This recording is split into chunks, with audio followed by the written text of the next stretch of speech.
অতিথি ঠাকুর যত সময় আমাদের গৃহে থাকবে অতিথির কাছে যেতে পারবি না, এমনকি তার সঙ্গে একটা কথাও তুই বলতে পারবি না নিমাই।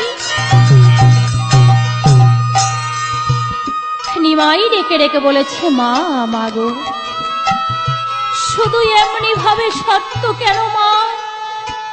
এই জগতের বুকে তুমি না আমার গর্ভধারিণী মা। এসো মা, আজ আমি তোমার দুটি চরণ ধরে প্রতিজ্ঞা করব মা। অতিথি ঠাকুর যত সময় আমাদের গৃহে থাকবে অতিথির কাছে যাব না, এমনকি তার শুনে আমি একটা কথাও বলবো না মা। তবে আমার একটা কথা, সে কি জানো মা?